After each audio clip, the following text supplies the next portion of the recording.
اب وہ بچے جو 18 یا 20 سال کے ہیں جنہوں نے میری زندگی کے بارے میں کچھ نہیں جانتے، وہ بھی سنی سنائی باتوں پہ میرے پہ ایک فوکس کر کے ایک میرے بارے میں اوپینین بنا لیتے ہیں. تو میں چاہتا نہیں، میری خواہش ہے کہ میرا وہ چہرہ جو پازیٹیو ہے وہ دکھایا جائے. اور انشاءاللہ تعالیٰ دیکھیں، میں نے ریپسٹ مارے، اجرتی قاتل مارے، بے شمار لوگ پکڑے، بے شمار گینگ ختم کیے، لاہور کو لاہور بنایا.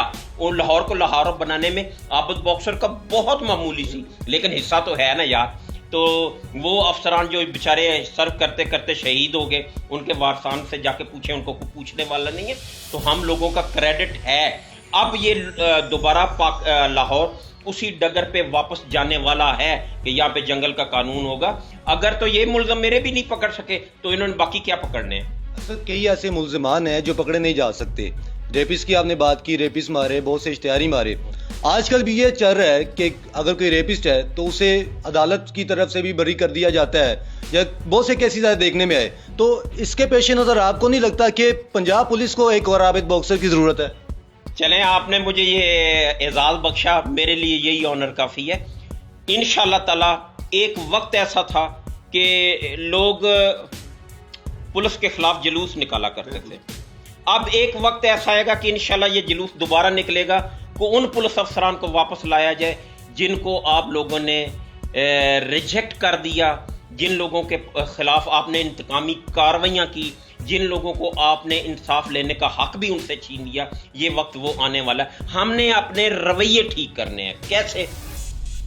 عورت مرد کو 100 تھپڑ مارے، مرد اس کو انگلی لگائے تو ہم کہتے ہیں یار کتنا بغیرت ہے عورت کو. ٹھیک ہے، پچھلے دنوں میں نے ایک جا رہا تھا تو ایک 4 کروڑ روپے کی گاڑی نئی، تو ایک رکشے والے نے اس کو مار دیا، پوری سائڈ تباہ کر دی. تو کافی لوگ کھڑے ہو گئے. تو میں نے پوچھا کیا ہوا؟ انہوں نے کہا جی وہ دیکھیں وہ گاڑی غریب بیچارے سے لگ گئی ہے تو ہم غریب کے ساتھ کھڑے ہیں. میں نے ان سے پوچھا کہ 4 کروڑ روپے کی گاڑی تباہ ہو گئی ہے رکشے والے کی غلطی کی وجہ سے، آپ صحیح کے ساتھ کھڑے ہوں. یہ نہیں کہ آپ نے غریب کے ساتھ کھڑے ہونا ہے، یہ نہیں کہ آپ نے اس بندے کے ساتھ کھڑے ہونا ہے جس سے ہم کو بلے بلے ملتی ہے. ہم نے اپنے رویے ٹھیک کرنے. عابد باکسر کے انصاف کی ضرورت نہیں ہے، یہ رویہ ہم نے ٹھیک کرنا ہے. مجھے انصاف کی ضرورت عام شاید بندے سے اس لیے زیادہ ہو کہ میں نے سرو کیا ہے. میری دشمنی اس محکمے کی وجہ سے، میری مصیبتیں اس محکمے کی وجہ سے. تو اگر مجھے عام انسان تو تصور کرے، مجھے انصاف دیں. اچھا سر، مجھے یہ بتائیں کہ اگر آپ کو کراچی بھیج دیا جائے تو وہاں پہ آپ بھتہ مافیا، پانی مافیا اور باقی مافیا کے خلاف کیا ایکشن کریں گے؟ مجھے کراچی بھیج دیں گے تو کراچی والے کہاں جائیں گے؟ میں یہ سمجھتا ہوں کہ مجھے اس وقت لاہور کو میری کراچی سے زیادہ شاید ضرورت ہو. آپ کراچی کے بعد یہاں پہ بتہ مافیا اس سے زیادہ سرگرم ہو چکا ہے. ٹھیک ہے، اور وہاں تو پانی مافیا ہے، یہاں پہ اور بے شمار مافیا ہیں جو بے شمار سر اٹھا چکے ہیں. اور عنقریب اگر یہ میں گینگ اوپن نہ کرتا تو یہ پرچی لوگوں کو ملنا شروع ہو گئی تھی اور وہ خاموش تھے. اور انشاءاللہ تعالیٰ دیکھیں، عابد باکسر اچھا نہیں ہے. جب زینب والا کیس بنا تو بے شمار لوگوں نے کہا کہ عابد باکسر کو ہونا چاہیے. جب یہ موٹر وے والا کیس ہوا تو لوگوں نے کہا کہ عابد باکسر کو ہونا چاہیے. تو کیوں ہونا چاہیے بھائی؟ پہلے کیوں نہیں ہونا چاہیے اور اب کیوں ہونا چاہیے؟ اس کا مطلب ہے کہ انسان کی خواہشات پہ میں نے چلنا ہے. میں نے سرو کیا، میں نے لوگوں کی خدمت کی. اب لوگ کہتے ہیں جی کیا خدمت کی؟ میں کہتا ہوں یہ میں نے جرائم سے صاف کرنے میں نے پولیس کا حصہ بنا. میں یہ نہیں کہتا کہ 100% کریڈٹ ہی مجھے ہے. بے شمار پولیس افسران اس کو صاف کرتے کرتے شہید ہو گئے، تو ہمارا حصہ اس میں ہے. کیوں لوگ اب مجھے یاد کرتے ہیں جی 21-22 سال ہو گئے، پہلے کیوں نہیں یاد کیا؟ وہ اس لیے کہ لوگ 21 سال بعد بھی مجھے نہیں بھولے. تو انشاءاللہ تعالیٰ اگر میرے نصیب میں یا میرے وہ ہے کہ میں نے دوبارہ سرو کرنا ہے تو انشاءاللہ تعالیٰ کون روکے گا. اور اگر میں دوبارہ واپس آتا ہوں تو انشاءاللہ تعالیٰ وہیں سے سٹارٹ کروں گا جہاں سے میں چھوڑ کے گیا. ایسا مجھے بتائیں کہ آپ نے بہت سے انکاؤنٹر کیے، کوئی ایسا انکاؤنٹر جو آپ کے ذہن پر نقش ہو گیا؟ بے شمار انکاؤنٹر، ہر انکاؤنٹر کی ہسٹری الگ ہے. مطلب چلیں آپ کو ایک چھوٹا سا انکاؤنٹر بتاتا ہوں کہ ایک بہت موسٹ وانٹیڈ ارشد گجر تھا. تو اس کے 100 سے زیادہ قتل تھے. اور اس پہ رجسٹرڈ 30 مرڈر تھے. تو وہ پہلے کوڑلکپت سے بھاگ گیا, پکڑا گیا, پھر وہ شیخوپورہ جیل میں سے بھاگا, پھر فیصل آباد اس کا پولیس مقابلہ ہوا, پھر پشاور میں وہ 4 پولیس والے مار کے وہاں سے بھاگ گیا.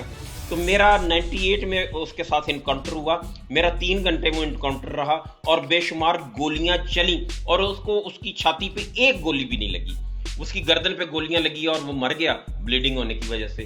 تو بعد میں پتا چلا کہ یہ ایک تعویذ اس میں ڈالا ہوا, اس نے پہنا ہوا تھا جس میں اللہ کا کلام تھا, اور اس کو کسی بزرگ نے دیا ہوا تھا کہ جب تک یہ کلام تیرے سینے کے ساتھ ہے تجھے سینے پہ گولی نہیں لگے گی, اور یہ میں عینی شاہد کو اس کو سینے میں ایک گولی بھی نہیں لگی. سر کبھی ایسا ہوا کہ پولیس مقابلہ ہو رہا ہو اور اس میں عام عوام بھی ماری جاتی ہو؟ نہیں, کبھی بھی نہیں ہوا, ایسا کبھی وقوع ہی نہیں ہوا, نہ ہونا چاہیے. دیکھیں, ملزم بچتا ہے تو بچ جائے, اگلی دفعہ پکڑا جائے گا, لیکن بے گناہ کو نقصان نہیں ہونا چاہیے, ایک عام عوام کو نقصان نہیں ہونا چاہیے. میرا یہ ایمان ہے, میرا یہ سوچ ہے کہ ملزم آج نہیں تو کل پھر پکڑا جائے گا. ہم صرف اس کو پکڑنے کے لیے اگر بے گناہ بندہ ساتھ زخمی بھی ہو جاتا ہے تو وہ نقصان پورا نہیں ہو سکتا. سر کہتے ہیں کہ ہر انسان کے اندر ایک بچہ ہوتا ہے, تو کیا عابد صاحب کے اندر وہ بچہ ہے ابھی تک؟ کہتے ہیں بوڑھا اور بچہ ایک جیسے ہوتے ہیں. اب میں یہ اپنے منہ سے تو نہیں مانوں گا کہ میں بڑھاپے کی طرف جا رہا ہوں. بالکل یہ تو ہے. تو وہ بچہ آہستہ آہستہ سر اٹھا رہا ہے. اچھا, کوئی آپ کو ماحول بہت زیادہ سیریس ہو گیا, میں نے کہا تھوڑا ہنسی مذاق ہو جائے, تو کوئی بچپن کا کوئی ایسا واقعہ جو آپ ہمارے ساتھ قوم کے ساتھ شیئر کرنا چاہتے ہیں, لوگوں کے ساتھ؟ نہیں, کچھ نہیں. کیا روز واقعہ ہوا کرتا تھا کہ ابا حضور روزانہ پٹائی کیا کرتے تھے. کبھی وہ آتے تھے تو آگے سے میں گڈی اڑا رہا ہوتا تھا, کبھی کھیل رہا ہوتا تھا. تو ماشاءاللہ اللہ ان کے درجہ جات بلند کرے. تو یوتھ پریڈ بہت ہوتی تھی, تو وہ ظاہر ہے روزانہ کا کام تھا, تو آج بھی یاد ہے. اچھا سر, آپ بھی بتائیں کہ آپ اپنے بچوں کو کیا چاہیں گے کہ وہ آگے جا کر کون سی فیلڈ کے ساتھ منسلک ہوں, پولیس کے ساتھ یا کسی اور فیلڈ کے ساتھ؟ ہر انسان جو ہے نا ایک فطرتاً لالچی اور تھوڑا سا کینہ پرور ہوتا ہے. انسان اپنے بھائیوں کی ترقی بھی نہیں دیکھ سکتا, انسان کی فطرت ہے. لیکن ایک باپ ایسی چیز ہے کہ وہ چاہتا ہے کہ اس کے بیٹے اس سے آگے چلے جائیں. تو میرے 3 ماشاءاللہ بیٹے ہیں. میرا بیٹا بڑا جو ہے وہ IT میں کر رہا ہے ادھر کینیڈا میں, اور وہ ساتھ CSS کی تیاری کر رہا ہے. اس کی خواہش اور میری بھی خواہش ہے کہ وہ ایز اے پولیس میں AS. انشاءاللہ ضرور, انشاءاللہ ہماری تمام نیک خواہشات آپ کے ساتھ ہیں. اور جناب, آپ نے دیکھا ہمارے ساتھ موجود تھے عابد باکسر صاحب, ان کے ساتھ کچھ باتیں بھی ہوئی, ان کا جو ایکسپیرینس تھا وہ بھی شیئر کیا. اور جاتے جاتے آپ کو بتاتے چلیں کہ ہمیشہ وہ چیز دیکھیں جس پر ریسرچ ہوئی ہو. لوگ جو بات کرتے ہیں, ہمارا ایک ثانیہ رائے, ہماری قوم کی ایک مینٹلٹی رہی ہے کہ جو بات سنتے ہیں وہ اسی پر عمل کرتے ہیں. تو آپ سے اجازت جائیں گے اس شعر کے ساتھ عابد باکسر صاحب کی موجودگی میں, کہ ان کا یہ ماننا ہے, جو کہ میں خود سے آپ کو بتاتا ہوں, کہ سرفروشی کی تمنا اب میرے اس دل میں ہے, دیکھنا ہے زور کتنا بازوئے قاتل میں ہے. متی رحمان کو اجازت دیجیے, آپ کے ساتھ ملاقات ہوگی اگلے پروگرام میں. پاکستان زندہ باد, پاکستان پائندہ باد.